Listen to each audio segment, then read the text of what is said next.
नमस्कार मित्रों, मैं कान्हा राम सैनी मेरे YouTube चैनल संस्कृत ज्ञान गंगा पे आपका स्वागत करता हूँ। पिछले वीडियो में हमने लघु सिद्धांत कौमुदी का जो संज्ञा प्रकरण पढ़ रहे थे, उस पे पहले हमने व्याकरण का सामान्य परिचय पढ़ा था।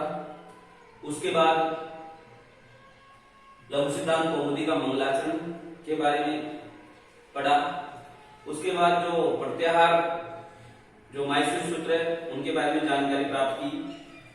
उसके बाद वो जो शुरू में जो लघु सिद्धांत कौमुदी में जो पहला सूत्र हलन्त्यम है, दूसरा सूत्र दशनम लोप है और तीसरा सूत्र तस्य लोप है, यहां तक हमने पिछले वीडियो में अध्ययन कर लिया था। पहला सूत्र हमने पढ़ा था हलन्त्यम।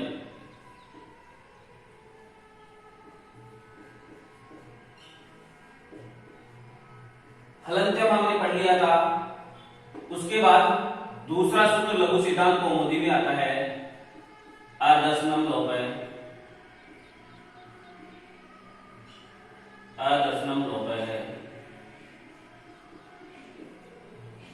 यह भी हमने पढ़ लिया था। और तीसरा सूत्र है वह है तस्य लोप है। यहां तक हमने तीन सूत्रों का हमने अध्ययन कर लिया था। आगे नंबर चौथा सूत्र आता है लघु सिद्धांत कौमुदी के क्रम में आदि रंतेन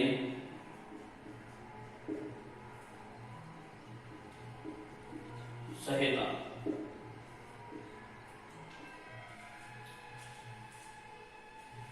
सबसे पहले हम इस सूत्र को समझने के लिए सबसे पहले इस सूत्र का विखंडन करेंगे।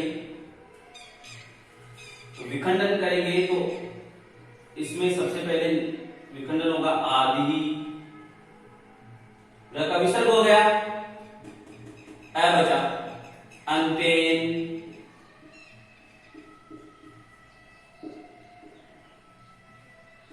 यहां संधि विच्छेद होगा तो सह और पिता। इस प्रकार से हमारे सामने चार शब्द निकल करके सामने आते हैं। अब यदि हम इनकी वृत्ति देखते हैं तो इनकी वृत्ति में अंतेन पिता सह आदि, इस प्रकार से लिखा गया है। वृत्ति हम लिखते हैं, उसके बाद में अंतेन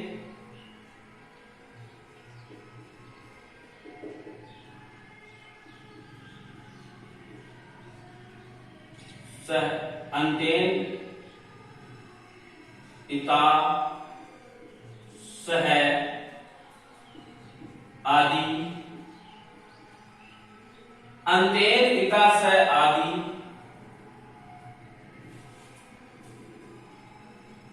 मध्य गानाम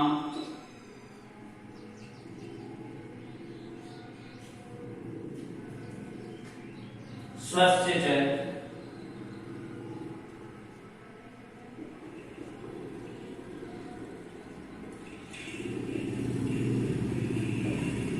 संज्ञा शब्द। इस प्रकार से वृत्ति लिखी हुई है लघु सिद्धांत कौमुदी में आदि रंतेन संहिता सूत्र की। मैं आपसे एक निवेदन करूंगा कि जब भी आप मेरे YouTube चैनल पर कुछ पढ़ने के लिए आते हैं और मैं जो विषय पढ़ा रहा होता हूं उसकी बुक आप अपने साथ रखिए, ताकि कोई भी मैं यहाँ बोर्ड पे लिखने में कुछ गलती कर दूं तो आप उसको सुधार कर सकें, उसको सही कर सकें। तो ये एक बार मैं चेक कर लेता हूं कि आदि अंत्येश है।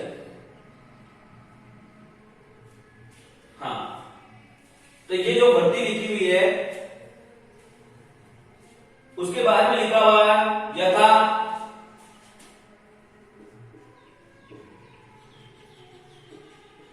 अण इति अ इ उ वर्णानाम संज्ञा।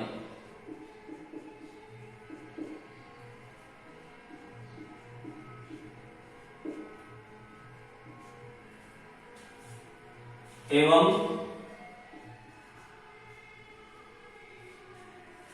अक अच अल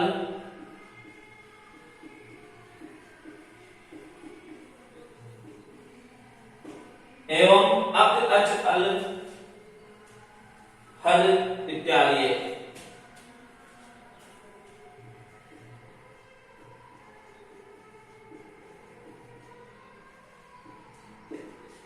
इस प्रकार से लघु सिद्धांत कौमुदी में आदि अंत्येश संहिता की वृत्ति लिखी हुई है। अब हम इस सूत्र को समझेंगे कि इस सूत्र का अर्थ क्या है, आखिरकार ये सूत्र कहता क्या है।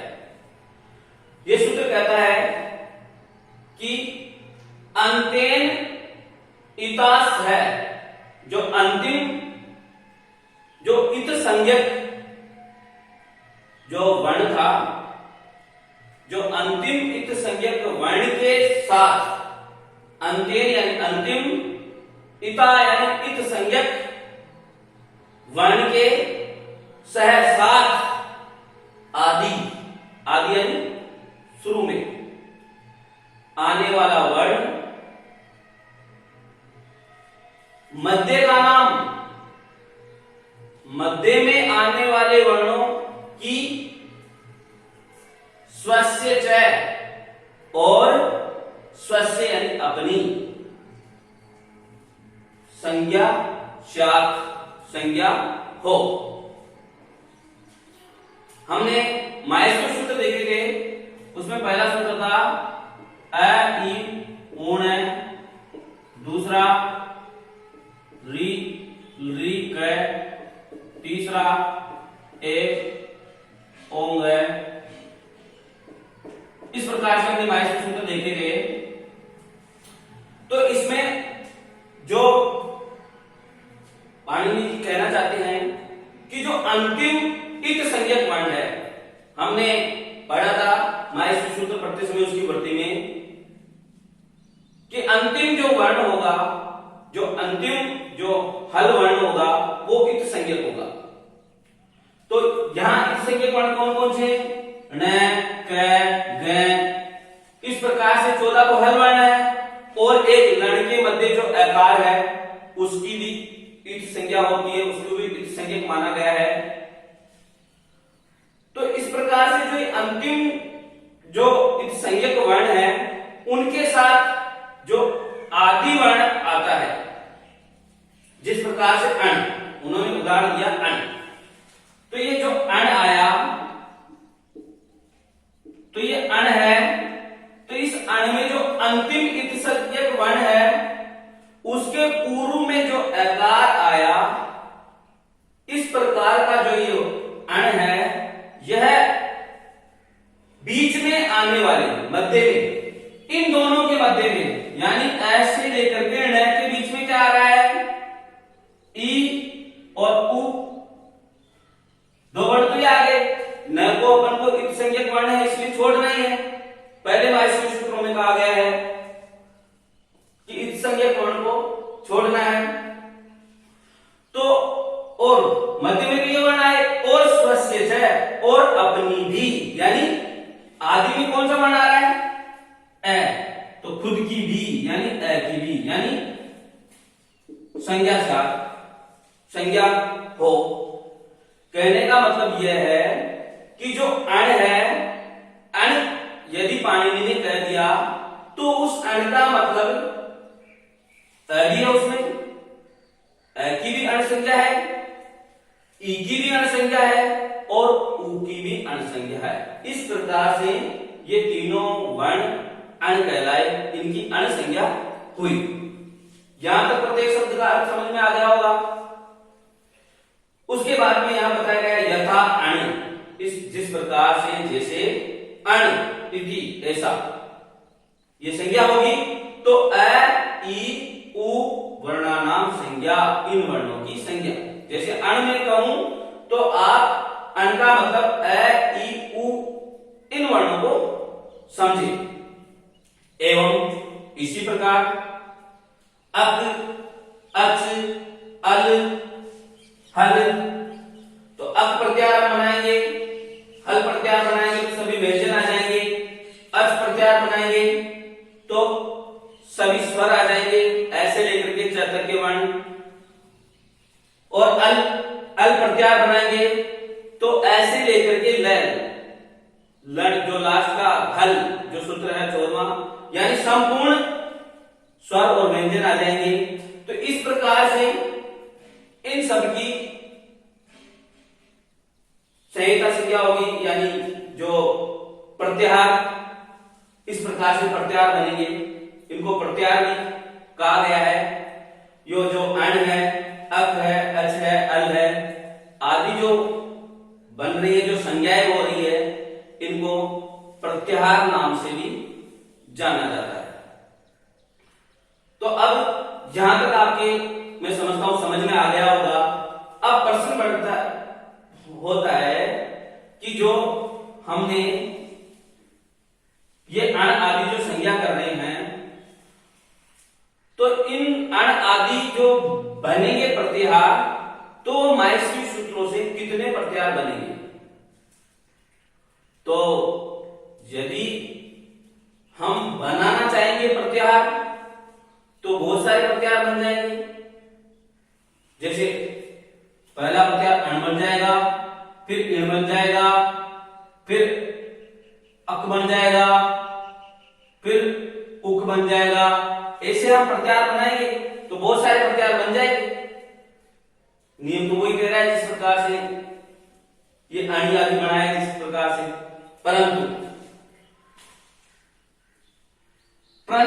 अब प्रश्न ये उठता है तो फिर प्रत्याहार की संख्या कितनी मानी जाए या कितनी होनी चाहिए, एक कंफ्यूजन का विषय होता है और हमें सही रहता है।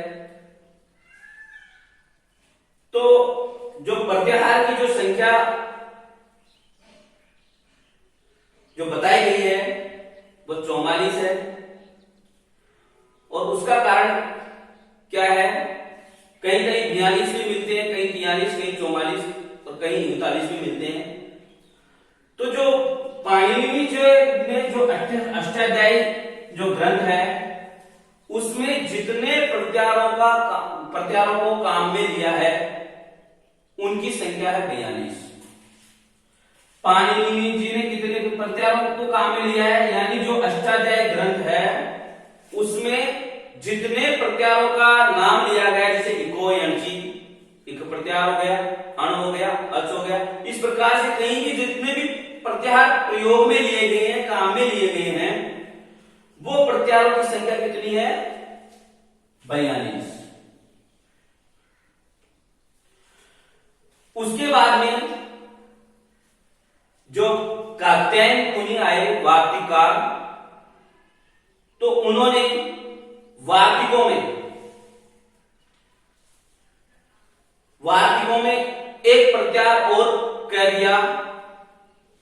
उस प्रत्याहार का नाम था यम।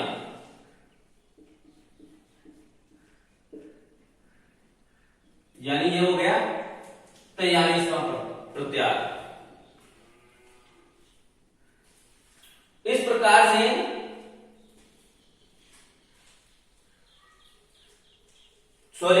यम प्रत्याहार नहीं होगा, चई प्रत्याहार होगा।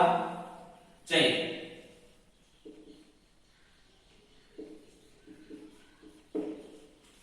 यानी वार्तिक पाठ में चई प्रत्याहार को काम में ले लिया गया।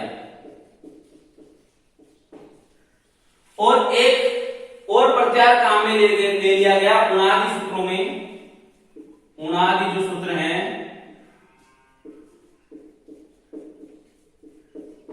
यम प्रत्यार। इस प्रकार जो 42 जो प्रत्यार पाणिनि जी के द्वारा काम में लिए गए थे वो प्रत्यार बढ़कर के कितने हो गए? 44।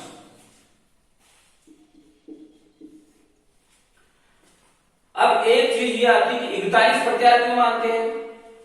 41 प्रत्यार के कोई कुछ विद्वानों के मत में 41 प्रत्यार है। वो इसलिए कहते हैं कि जो पाणिनि जी ने जो 42 प्रत्यार काम में लिए थे उनमें से जो एक प्रत्यार बनता है रै,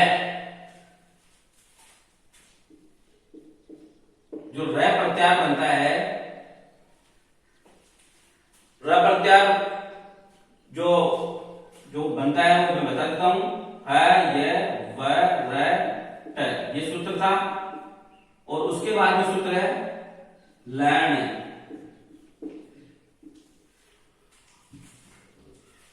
तो जो हम रै प्रत्यार बनाएंगे तो हम उसमें कहा गया तो लण मध्य संज्ञक, हमारे सूत्रों में कहा गया था कि जो लण के मध्य जो अकार और सब में अकार संज्ञक नहीं है, उच्चारण के लिए है में जो अकार है वो उच्चारण के लिए है, यह में जो अकार है वो उच्चारण के लिए है, वह में जो अकार है वो उच्चारण के लिए, वहां केवल मात्र प्रयोजन उच्चारण है। लेकिन जो ल में जो अकार है उसका उच्चारण प्रयोजन नहीं है, उसका प्रयोजन है इति संज्ञा करना उसकी, और उसकी इति संज्ञा करने का प्रयोजन क्या है? ल प्रत्यार का निर्माण करना। यानी जब हम रै यानी इसकी इति संज्ञा हो जाएगी ऐ की,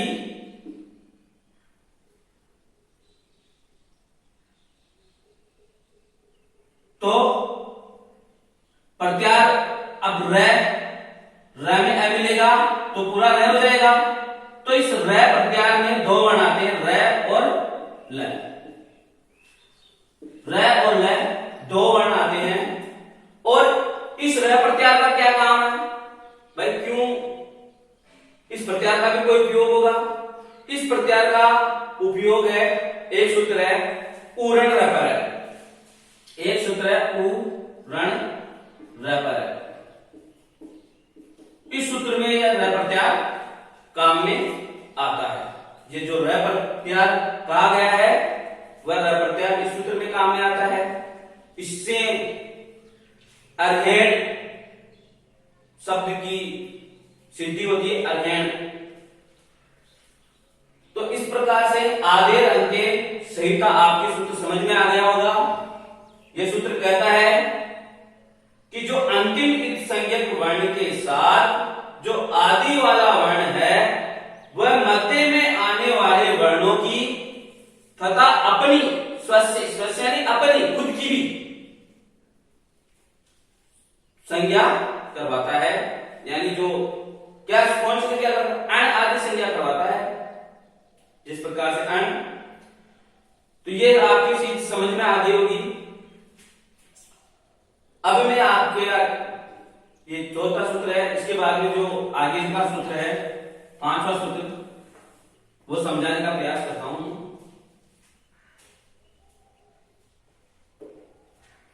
पांचवा सूत्र है उकालोज ऋष्व दुर्ग प्लुत।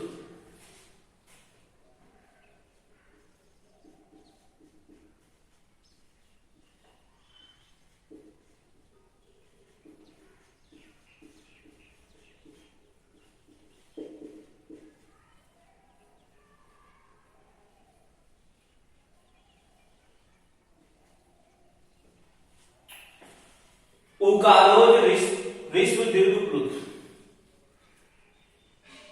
पांचवें नंबर का सूत्र लघु सिद्धांत कौमुदी का। तो मैं हमेशा ही कहता हूं कि यदि सूत्र को ढंग से समझना है, उसका अर्थ को समझना है, तो सबसे पहले उसका विखंडन करो। तो यदि हम इसका विखंडन करते हैं, उ काल है अच्छ जसत्व संधि है, इसलिए जगह किसमें बदल जाएगा? च में। ऋष्व दीर्घ प्लुत, इस प्रकार से विखंडन हुआ। अब इसके बाद में जो वृत्ति है, लघु सिद्धांत कौमुदी में जो इसकी वृत्ति लिखी हुई है, तो मैं इस वृत्ति को यहां लिख देता हूं ताकि आपको सही ढंग से दी जाए। वृत्ति लिखी हुई है उच्च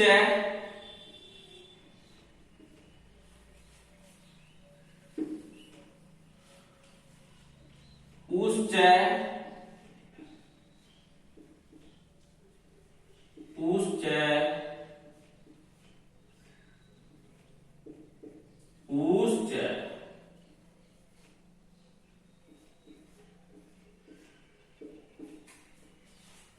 व उच्च उच्च उच्च व, फिर आगे लिखा हुआ है वाम कालो इव, वाम काल इव कालो, वाम काल इव कालो, सो अच कर्मात, सो अच क्रमात् ऋष्व दीर्घ प्लुत संज्ञा शात। इस प्रकार से वृत्ति लिखी हुई है। उसके बाद में लिखा हुआ है स प्रत्येकम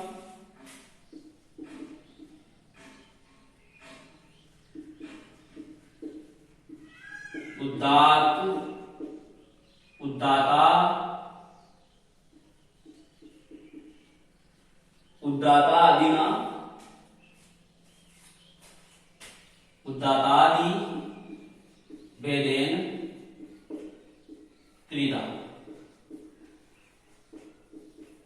इस प्रकार से लघु सिद्धांत कौमुदी में जो उकालोज ऋष्व दीर्घ इस सूत्र का जो वृत्ति मिलती है तो इस प्रकार से मिलती है। तो जो ये अब हम वृत्ति को पढ़ते हैं, देखते हैं उच्च उच्च उच्च व वाम काल इव कालो, सो अच क्रमात् ऋष्व दीर्घ प्लुत संज्ञा स प्रत्येकम अनुदात अनुदात उदात्तादि भेदेन त्रिधा।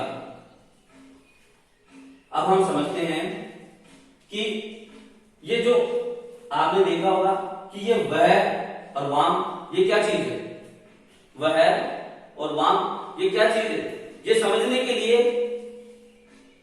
हमें एक धातु रूप में जाना पड़ेगा।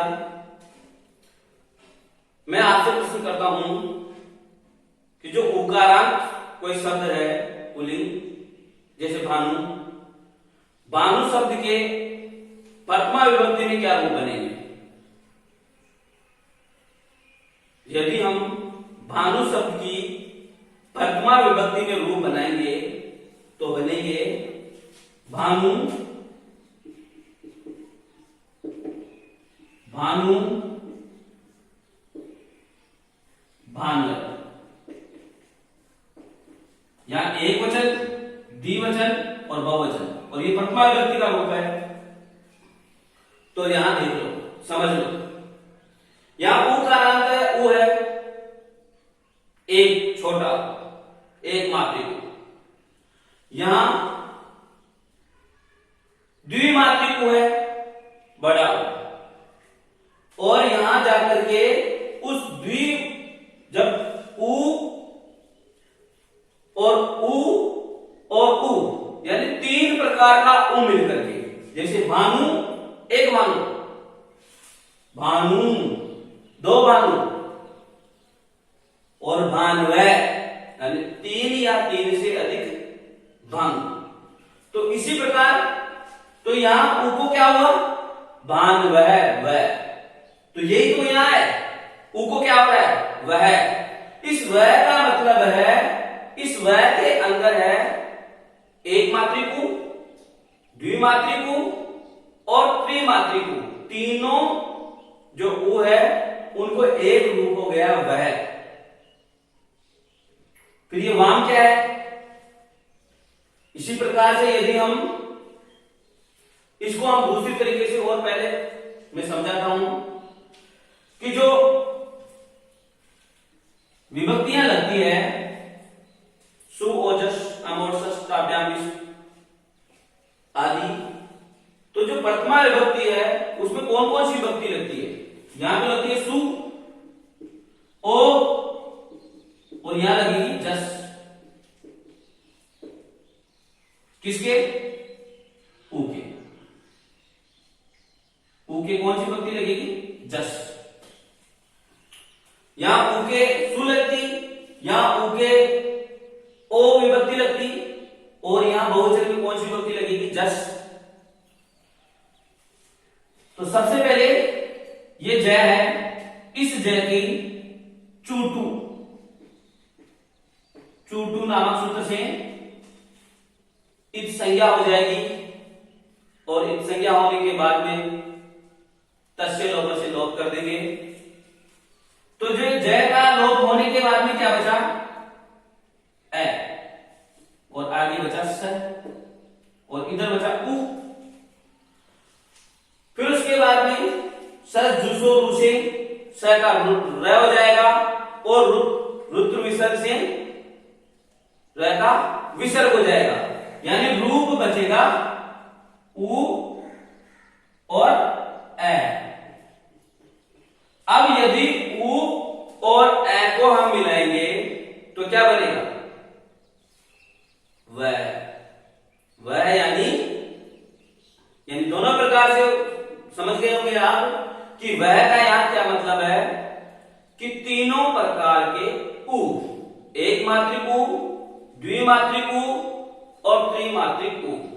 जिस प्रकार से राम है, रामो, रामहा, यानी एक राम, दो राम, तीन या तीन से अधिक राम, रामहा।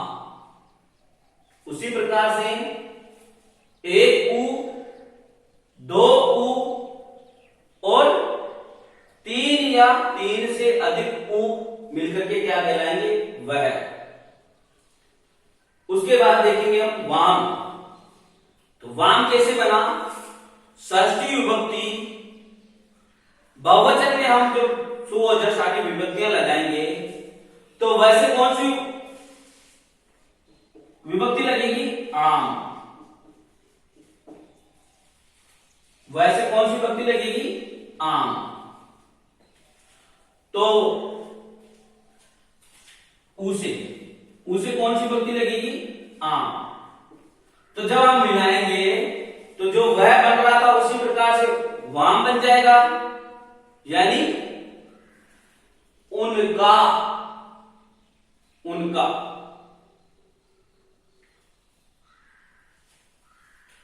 आप समझ लो इसका, ये दोनों शब्द समझ में आ गए होंगे आपके, तो आपके इस सूत्र का अर्थ भी समझ में आ जाएगा।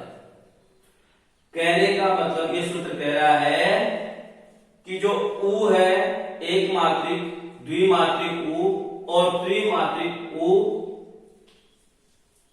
जो है वाम, उनका, उनके काल काल के समान, उनके काल के समान, काल समय, समय के समान, कालो यानी काल है, जो एक मात्रिक उ है उसके समान, जिसका काल है उसी के समान उच्चारण काल, जो द्विमात्रिक उ है उसके समान जिसका उच्चारण काल है, और त्रिमात्रिक उ है उसके समान जिसका उच्चारण काल है। किसका उच्चारण काल है? सो अच लिखा हुआ है सूत्र में, अच लिखा हुआ है। अच यानी स्वर, किसका? स्वरों का। ये ऊ भी क्या था, स्वरित था। ऊ भी क्या था, स्वरित था। तो जो इन ऊ के समान एक मात्रिक, द्विमात्रिक और त्रिमात्रिक, उन ऊ के समान, उनके काल के समान जिन अचों का, जिन स्वरों का काल होता है, समय होता है, उच्चारण होता है, उनकी क्रम से, क्रमात यानी क्रम से ऋस्व यानी एक मात्रिक ऊ की संज्ञा होगी ऋस्व, द्विमात्रिक ऊ की संज्ञा होगी दीर्घ और त्रिमात्रिक ऊ की संज्ञा होगी प्लुत, संज्ञा शार्थ। इसके बाद में लिखा हुआ है स, कौन, स्वर, स यानी वह, किनके लिए करे, उस स्वर के लिए करे, यानी वह स्वर, प्रत्येकम, प्रत्येक स्वर, प्रत्येक स्वर की पहले तो ऋस्व दीर्घ प्लुत संज्ञा हो गई है, उसके बाद में ऋस्व दीर्घ प्लुत संज्ञा होने के बाद में प्रत्येक की उदात्त आदि, उदात्त आदि भेदेन, उदात्त आदि भेदों से त्रिधा, तीन प्रकार के होते हैं। यानी जो तीन प्रकार के ऋस्व दीर्घ प्लुत थे वो अब तीनों उदात्त, अनुदात्त और स्वरित, सबके तीन तीन प्रकार और हो जाएंगे।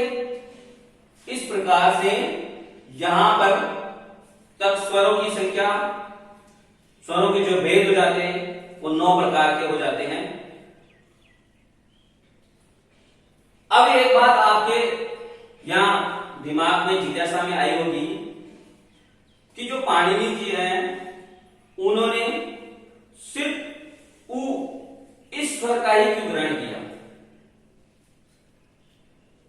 भी तो स्वर था इससे पहले, ई भी स्वर था, इस ऊ की जगह शुरू वाला स्वर आप आकार की ले लेते, आई ले लेते, आकार ही ले लेते, आकार ये स्वर ही ले लेते, आका काल के समान, ये भी तो ऋस्व दीर्घ प्लुत होता है।